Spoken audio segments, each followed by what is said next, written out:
Hey, buddy, what's up? The smile means it's time to. This is like the when they do the three, two. Yeah. I know.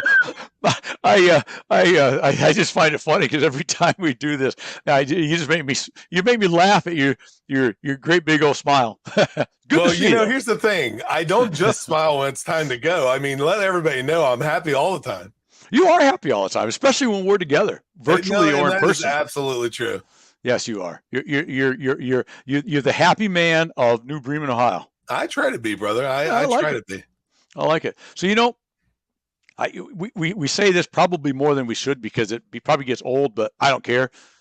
Man, do we just love what we do and do what we love? Do we not? There's nothing better. I mean, absolutely nothing better. We've had a mini rack and stack today. We had a lieutenant colonel retired from the U.S. Army as our very first one, Oak McCullough, and he was absolutely great. And now we have an equally great gentleman from a completely different side of the spectrum in the form of a poet and writer and just a overall great guy. So I mean, Randy, you couldn't be more correct. And Eric was talking at the beginning off camera about when we said what's your claim to fame. And he just said, I just love to just uplift people and be blessed. And I got to tell you, how many times have you heard me say that I love my beloved oxygen habit? Exactly. I mean, just without it, you can't have anything. So You can't. I feel blessed as well. I do too, and that's what the fun thing. Eric, that's coming on in about a minute, less than a minute, probably 10 seconds if I shut up, but or you cut me off. But I was first attracted to Eric as far as his videos that he does every day, his reels.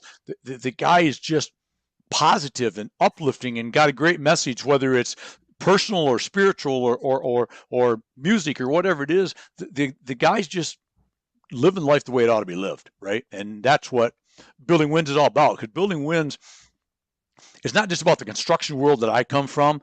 It's not about just sales wins, even though that's again the world that we work in, and it's about wins, period, right? And Eric comes from a standpoint of building wins, especially more of a personal, spiritual, just being a good guy, and I like that. I don't think I go probably a day without seeing a post that'll say, I don't know who needs to see this, but yes. Whatever. And, whatever. Someone like Eric is one of those people that delivers that whatever. Exactly. And I love that. I do too. I do. So why don't we people probably heard enough of us like 12 minutes ago. That's right. Let's go bring Eric on. What do you think? Yeah, I think that's a good idea. All right, brother.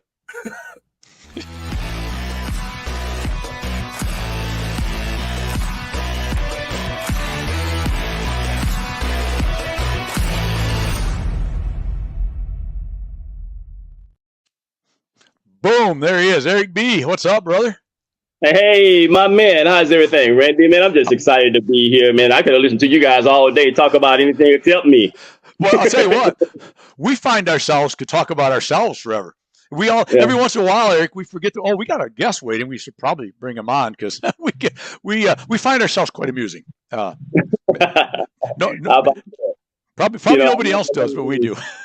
I hear you. I love that whole thing. What is it? Okay, enough. Yeah, I've talked about me all day. Enough about me. Okay, what about you? What do you think about me?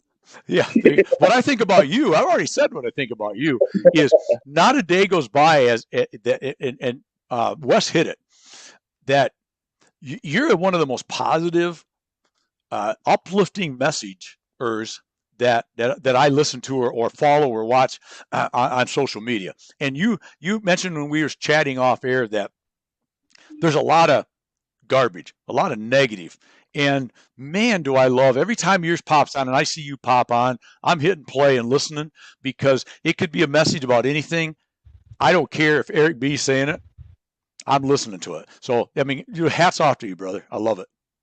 I appreciate it, and that's phenomenal. Actually, and the feeling's mutual, and I like how, and not only that, but you're gifted with the production and things of that nature. That's something that I'm aiming for. That we live in, garbage sells, drama sells, controversy sells, but it's a beautiful thing to have those messengers, as you mentioned earlier, that are out there carrying a message that uplifts and edifies people. And that is just my aim. I just try to do my part to do that. Yep, and you do it well. And you talked about the production, and I have to give due diligence or I'm going to do something to Wes. He's a magician behind the curtain. He does his own podcasting and is a very motivational guy, and a buddy and a pal and a brother and occasional bodyguard when we go have a Dr. Pepper together. But the guy's a genius behind the scenes too. And I would not be able to do what I love to do with this, without his efforts. And I think the point of that, besides just stroking his ego, which he's already a big guy, so he don't need any more. But he's getting littler though, because he's like banging out 10K a day or some crazy thing on the elliptical. But anyway, I think it's important to understand, and I just went off the rail here, but to understand what you don't know. And when you don't know, you either learn it or you hire it or you find it, right? And that was one of the best things to be able to do this show, Building Wins Live, and some other things that we're doing with it, and some really big plans for the down the road that we were just talking about before you came on air. Not you and I, but Wes and I. This is only the start of some things that we've got planned. Some really, really, really fun, big stuff. I wouldn't be able to do it without Wes's expertise. So you got to find that expertise if you don't know what you're doing. And when you can become a buddy, brother, pal, and all that Wes and I have, it's even better, right? So, tell me, who in the world is Eric B. Flournoy? Did I say that right? Flournoy. Flournoy. I wrote it down too. What do I do? Actually, we can make it simple. If you can kind of remove the R, and that's pretty much it. So the R is pretty much stopped. That's it. Flournoy. How about Eric? I'm going to go with Eric B right now. How's that? Only thing different is we want to make sure that the famous DJ from the hip hop era of the late 80s and early 90s don't hear us. But yeah, I'll be Eric B. There you go. Eric B and Rock M. Yeah. Yep. Yeah. There you go. Awesome. So give me your story. Tell me about who you are, where you're from. Eric B. Flournoy, Eric Benoit Flournoy. I'm actually from Houston, Texas. I'm currently living a stone's throw northwest of Houston, which is Cypress, Texas. Grew up in the northeast area, grew up in the inner city.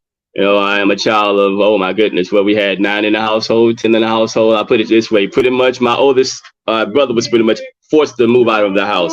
We lived in an old shotgun house, actually 3 bedrooms, strange as that is. We had 6 boys and 6 young men in 1 bed, so we got to know each other quite well. Wow. Yes, sir. Yes, sir. Yeah. But I grew up in the church. My mom was in the church, from the womb going to the church. So, I came to know Christ as my Lord and Savior at about 7 years old, and didn't really start getting in the place where I was living it until tragedy struck. My idea, my desire really is to just do my part to be a light in the world. I'm a little bit of a musician, somewhat of a poet. I write a few things here and there. I'm also an assistant pastor at my ministry. Work part-time at the radio station as a producer, a little bit of a broadcaster. So just kind of more than anything, making sure things put in place and flow as they should. More of the weekend and overnight guy. Okay.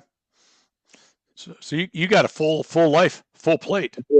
Yes, not to mention, husband. I've been married. Actually, we're coming up on 26 years with my beloved wife, the Lady Danielle Flournoy. 4 children. My oldest son has autism. My youngest son has autism as well, and we're living life, and enjoying every minute of it. That's awesome. That's awesome. Well, that's so obvious with your video series that you do. It's at least 5 days a week, or do you do it at all 7 days? I forget. I aim for 7.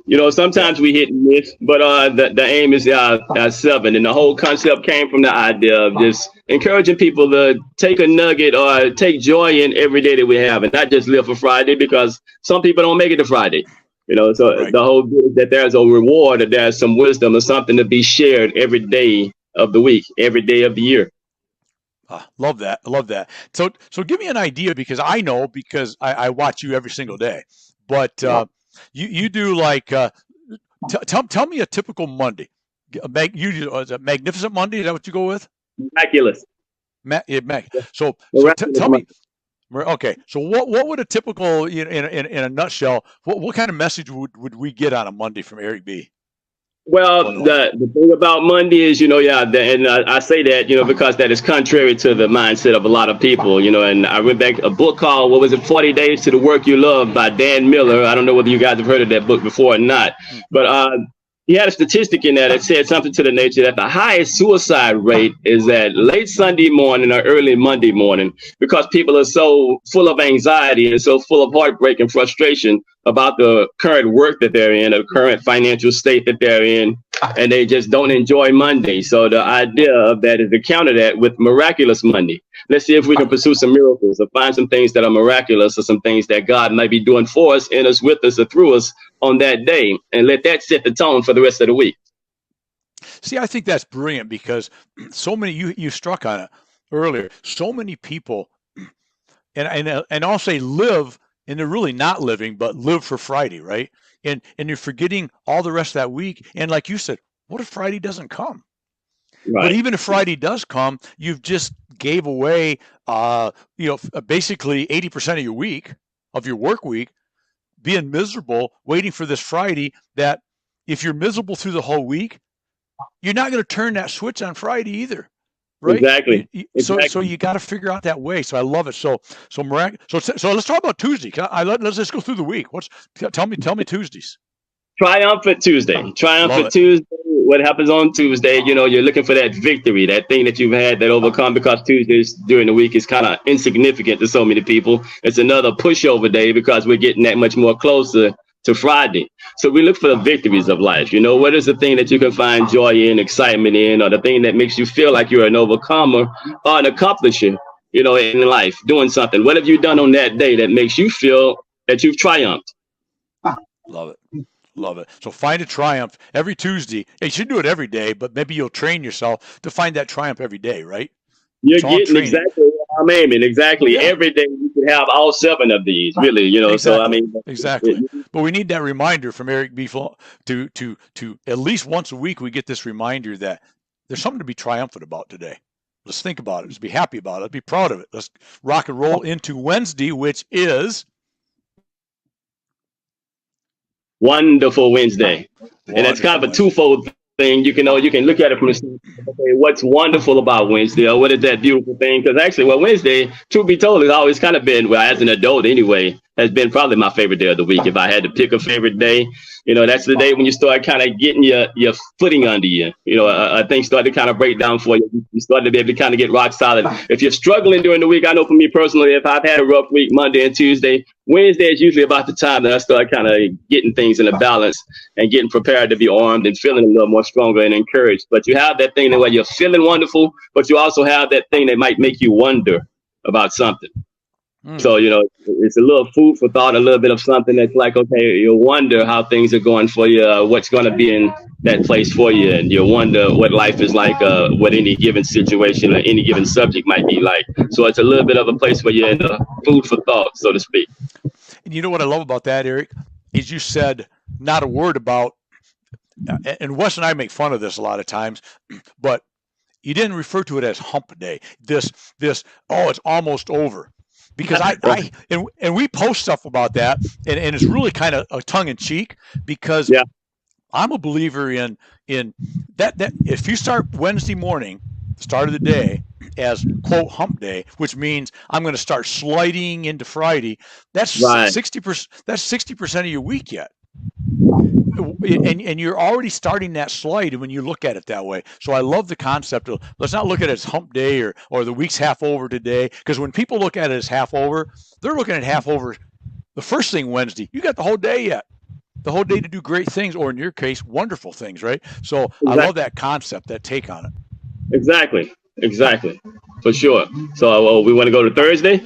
Let's do Thursday. Right, Thursday is actually, and I thought about that, when I first thought about this, I was like, what is my favorite holiday? It's Thanksgiving. So, I thought about Thursday would be the ultimate thing. So we are thankful Thursday is what it is. So what are we in gratitude of? Which again is every day that we're in gratitude because there is breath in our lungs, there is activity of our limbs, and the opportunity to be able to go out and live life the way it should be lived, regardless of what happened the day before, positive or negative.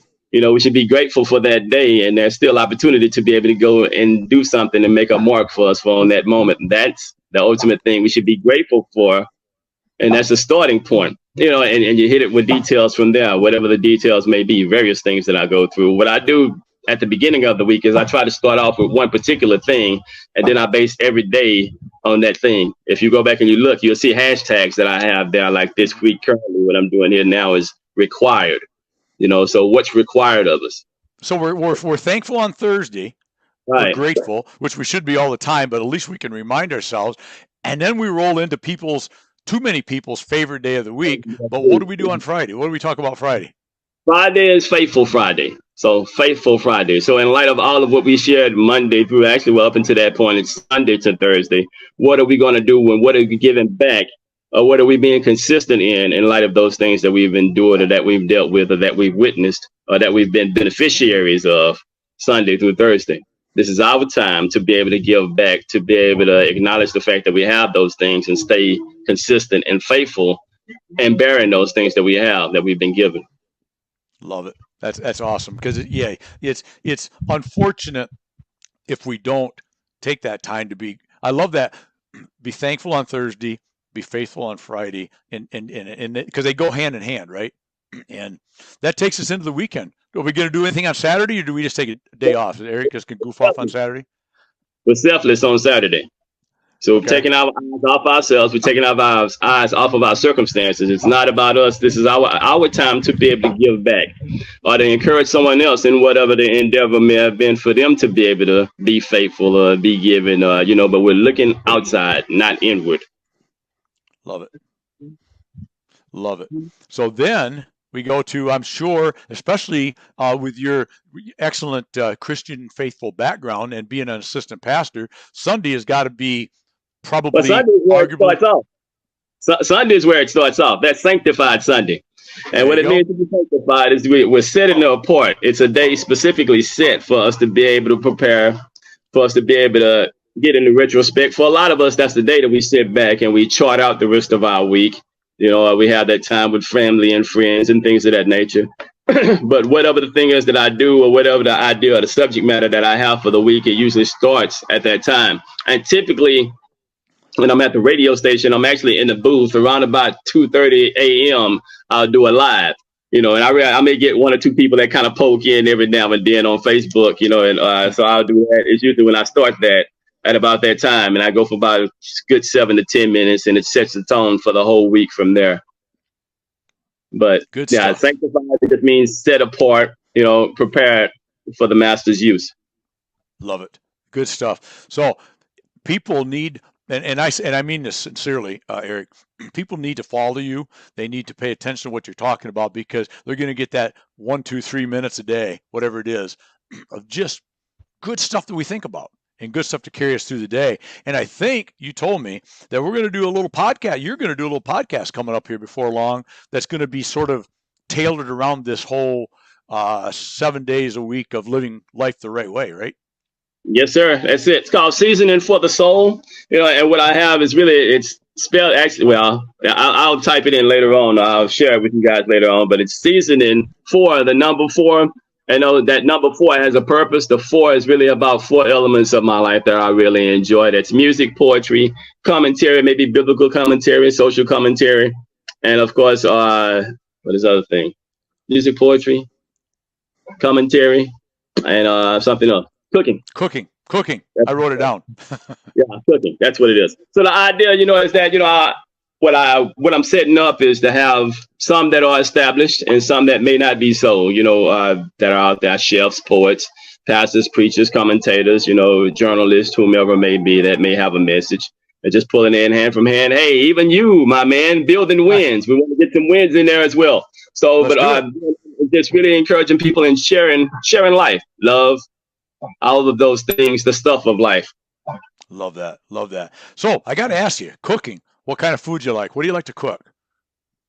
What's going to be on Eric's grill this evening? What do you cook? Well, hey, I'm from Texas, so you know Okay, that so whole little thing of barbecue. Well, that's gonna be more or less next week.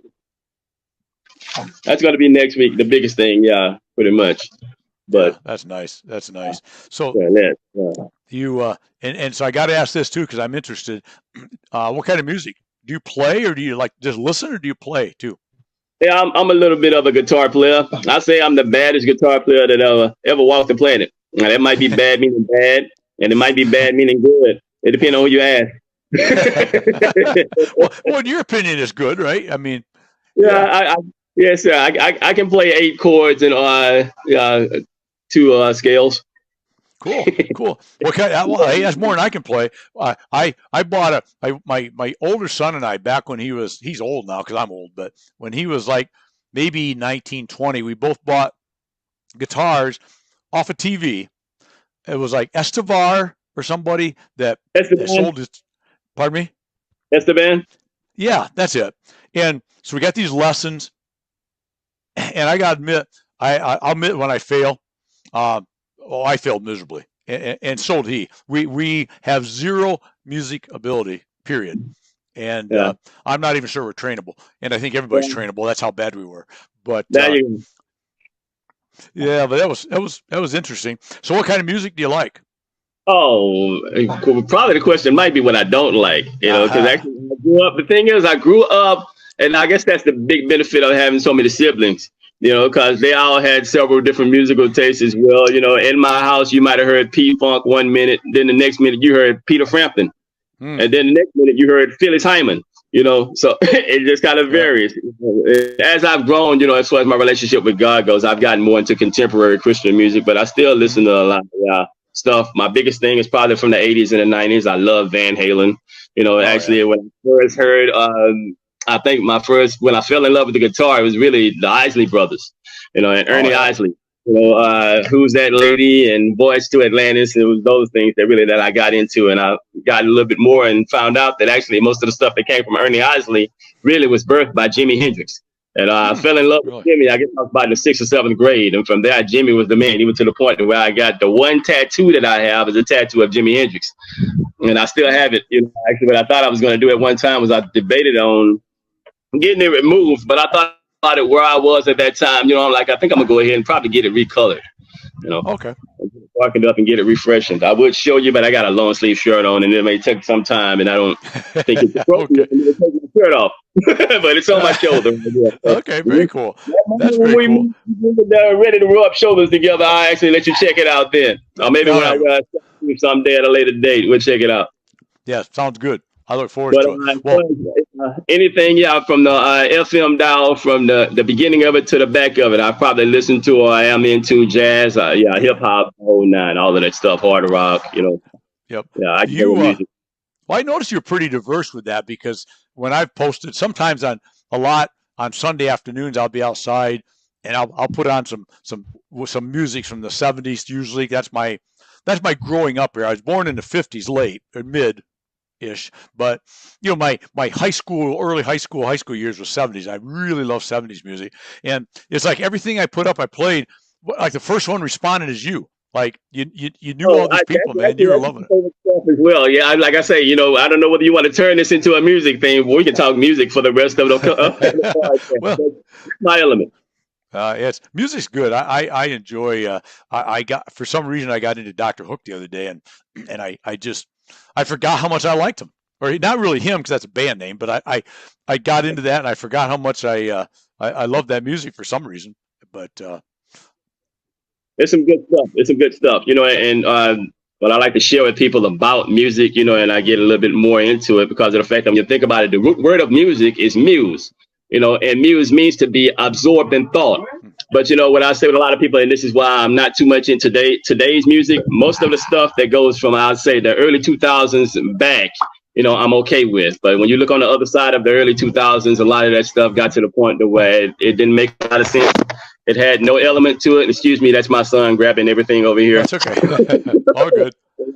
He almost grabbed the podcast. So he almost took over. Yeah, exactly. Well, a lot of people to the point to where they are amused with the music, and you know, when you put a word A in front of any word, you've just negated its meaning. So that's what makes today's music pretty much to me, of no effect. Kind of useless, or wasted, because there's not a lot of, every now and then you find a needle in a haystack, but for the most part of it, there isn't much substance to it. Right. I'd agree with that. Yeah, I listen to very little current stuff myself, but Yeah. well, Eric, you've been very kind and generous with your time. I appreciate it. And when you get your podcast up, I'll come on if you'd like me to, if you think I bring anything, and just keep those videos coming out, man, because I seriously, when I say I listen to them every time they come out, I do. I love them, and I recommend anybody that they follow you and watch what you do and wait for Seasoning for the Soul. Yes, sir. Yes, sir. I appreciate it. And then also what I'm doing, hopefully before the year is out, a book called Life Matters. We had that whole, and it was actually inspired back to when the whole big boost of Black Lives Matter, Blue Lives Matter, and all these other lives that are colored that matters. My whole point being is that, what are we doing to show that life matters? That was the whole concept behind the book. So yeah, from there for sure. But looking forward to it. I'm honored, definitely. Like I say, I know you guys have had Don Green on Being Gay. You've had several of the other guys that I follow as well. And I am, of course, being a content producer, I'm probably, for every bit of content that I produce, I probably consumed hundreds of hours of content myself. But I appreciate it, and I believe that's how most of us are. But I'm grateful for being here. I appreciate it, and always an honor. It's an honor, my friend. Thank you for all you do.